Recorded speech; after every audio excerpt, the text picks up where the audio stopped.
Okay guys, welcome back to another Legend of Zelda Wind Waker. And get that thing, you actually have to use the leaf and blow it away. Because if you just run up to him, as you see, you'll run into the spiky vines and get hit. Yeah, so that's not typically a good idea what to do. Then we get into this area, which is the main room of the rest of the temple. This temple, ladies and gentlemen, is actually not as long as the first one, to be honest. It's pretty dang short. You get the boomerang. Oh, great. Wow. You didn't hear that? No. Yes, unfortunately, it gets so easy to fall down because I was trying to freaking take I was rushing it too many times. I can't believe I just pulled that. Yes, ladies and gentlemen, the weapon of this dungeon is the boomerang. So sorry for spoiling it, but yeah. And that water down there actually doesn't poison you for what color it looks. It looks like it would. If you played Majora's Mask, you'd be like, oh shit, stay away from that water. But no, not in this game. You can swim in that water all you want and it doesn't hurt you. The only risk it gives you is drowning, but that's it. Why would you just risk staying in the water that long to begin with anyways? So anyways, yes, the gimmick with this temple, you have to get these nuts and destroy these vines on the doors so you can get past them.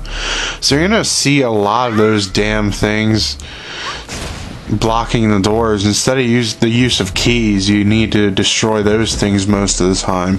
There is like some areas where you need keys, like where you see where that nut was. There was a locked door that you need a small key for, but it doesn't really. There's not that many locked doors in this temple. They're mainly covered up with those vine things that I just destroyed on the door to here. But this is a little maze. If you remember, if you played Ocarina of Time, in the fire temple, the adult section, the fire temple, they had like these walls of fire. It's kind of like a maze like this, but it was with fire walls instead. And what they typically did was block your path, kind of like what this is doing. And this can get really annoying, because, yeah, I don't know if you know this, but they pop up as soon as you get like an inch towards them and end up taking a damn hit on you. What you're supposed to do is go to this area first to blow up the wooden planks covering these little small crevices, if you want to call them. Right here is the compass, which we won't use, because I never use the compass and never get all the treasure in the dungeon unless I'm willing to get it for some reason and I would really want to. And that was done. That's what you need. Basically what you need to do is like right there, just lift the bomb up and throw it. You should be able to get it over there, because if you go and rush ahead of yourself like I mostly do with this game, because usually I end up going all the way over there and forgetting to blow the damn planks off the area. So yeah, but I think that's where the small key is, if I remember correctly. This maze isn't too bad, but it still gets really pain in the ass much, because you end up running into the things. You touch them a little bit, he just flings back like he's allergic to the damn things. And the thing about this area is it's easy to get out, but it's just a pain in the ass to come in, because you get these little launch plant right there. It makes it so much easier to, yeah, you see right there, it makes it so much easier to escape those stupid ass vines. And now we're finally done with this area. Yeah, those enemies can get annoying. They jump on you, and what they do is really slow you down. They don't hurt you, they slow you down. But they can really get annoying, and later a mini boss is gonna actually use them and shoot them at us to their advantage. I don't know why I bother killing these assholes, because there's no point to it. I'm so sadistic, aren't I? The monsters have to die, I just want to kill them. Anyways, yeah. If you notice there's a treasure chest, I'm going for it. It's 20 rubies if I remember correctly, so it's not really any thing real big. But I just noticed that treasure because usually I don't even go for the compass. I just ignore it. No, it's not even 20 rubies. That was a waste of time.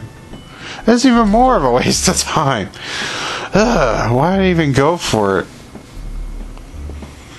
But yeah, you can generally tell which direction you need to go. In case you accidentally go back where you came from, they have like a little blue arrow telling you where you last exited. Well, I don't know why I didn't get those rubies earlier on. I guess I just didn't notice them on. Either that or I did get them and they respawn and I'm not paying attention. This room can be somewhat annoying because you're above a pit of that water, that weird colored water. I think that's supposed to represent water that the plant actually collects, because I think this thing's actually you're inside. I think the whole gimmick of this level is that you're inside a plant itself, and I think that's what they're trying to do anyways with this temple. But I don't know, it doesn't really feel like that to me.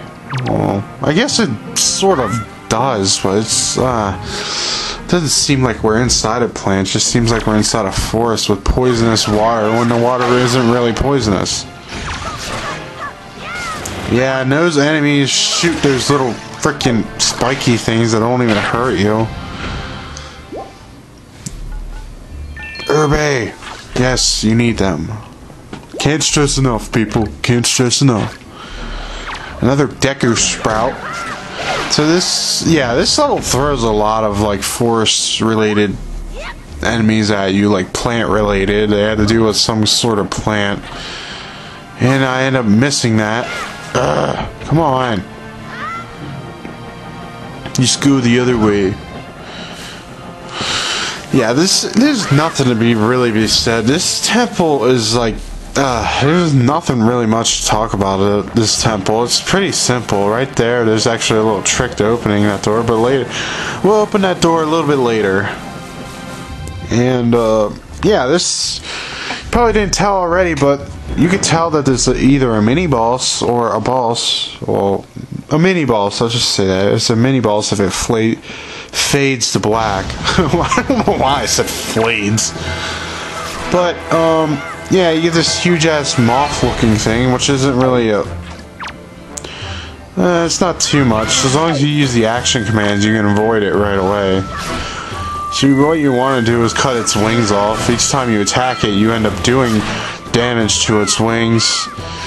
But it has more health than those other enemies that we met that launched those fuzzy-ass things on us. It has definitely a lot more health and it's more resilient, but not enough to actually be a threat. So you shouldn't have a problem with dealing with them at all. Hey, let me tell you, in the next part of we're actually probably already going to be at the boss. Unlike the last temple where it took a little bit longer. Anyways, we got the boomerang. It's about time. Yeah, this is probably one of the most useful items in the entire game, I'll tell you. Kind of unlike the boomerang in the Ocarina of Time. This is never mind. Boomerang in Ocarina of Time was actually really useful as a kid too, but this is pretty useful weapon. The bow and arrow is more. This is an upgrade to the boomerang, but I like to use the boomerang on those enemies particularly, because I like to save my arrows. Because, yeah, spoiler alert, you get a bow and arrow, but every Zelda game does that. I mean, it's not a surprise. The first game did that. I don't know about the second game, because I don't give a shit about the second game. The second game sucks. I'm a Zelda fan, and I hate the second game. I don't know who doesn't. I hate when it happens. You lock onto those damn things, and you end up running right into those stone or wood pillar things. I think they're supposed to be stems or something, but yeah, you're supposed to use a leaf to glide in there, and I think that's a joy pendant. Yeah, you're gonna be seeing me find a lot of these and going after them, because like I said in the last dungeon, you really need joy pendants. Then you get to this area, which this is a very particular area where if you don't hit the you probably saw it with the other flower platform thing, but if you don't be quick enough to cut those vines, they'll actually regrow back to the ceiling, which can really be annoying. What you typically want to do is jump all the way down, and if you land on the flower, it doesn't. You don't take any fall damage at all. But yeah, there's me being a little klepto and want me to be at full hearts and everything. But that you see that little pinwheel thing over there. Well, we're going to be using that a little bit later. We're not going to be using it just not quite yet. Anyways, I don't know why I used a different tactic for that dude. It didn't end up working. I thought if I blew back his leaves, I'd one-shot him with the boomerang, but it didn't work out. Yes. I didn't even need to destroy those enemies on that platform. Anyways, these guys are placed on damn platforms to be a pain in the ass. Because, like you saw, they jump on you and they make you move a hell of a lot slower. They make your weight, like, they make him act like he's wearing, some freaking heavy iron armor or something that he can't even carry with him. Oh, well, I'm getting my purse mixed up. Well, if you... There's another 10 ruby, a waste of a treasure chest. Always, yes, this is just like the little thing we had to use to break through the, to get to the basement of the dungeon. And yes, these things are back. I don't know why they're in this level. They're sea creatures. What the fuck are they doing in here? What are they doing in my forest temple? They shouldn't even be here, to be honest. Anyways, with this area, you don't particularly have to go over here. But, yeah, I go over here. No, I didn't. What's over there is a treasure chart, which I didn't feel like getting, because that's why I didn't show it off, because I just basically fucked around and end up not getting it anyways. So I didn't want you guys to sit through that and make you suffer, so I ended up cutting that out. Seriously, I don't even know why I went in there when I was recording, because I should have known that room was going to be a pain in the ass. Well, actually, I couldn't remember if that was an important room or not, or just like an extra item. I think that's the only reason I went in there, but yeah, well, anyways, the gimmick with this little flower platform, you didn't see me doing it already, is you need a leaf to use it as a rotor and get to this area over here, which we can't swim over to because the ledge is too high. And those grabby claws don't really do anything. You can cut them. I think they regrow though, so there's no point in staying there. You can just run. I recommend you just run away from them, because there's no point in dealing with them. I don't remember if they grow back, but they don't really do anything, if I remember. I think they do. If too many of them grab you, they pick you up and damage you. But I don't know. Well, with this area, you have to hit all the switches in order. Well, not in order, but you have to hit them all at once. So you have to use the new feature that this game added, is the lock-on feature, to lock on to multiple targets and hit them. But for this, you have to be in the center of the little stump to actually aim at, to lock on to all of them. And that lock-on feature, you will be seeing in the DS games, which they really overuse the damn puzzles with the boomerang. It's probably the most puzzle heavy of them. The boomerang, when you get the boomerang, they make you use it in like every fucking temple in the DS games, because they use the touchscreen so you can draw a path for the boomerang, which honestly isn't annoying enough. Oh my god, it is.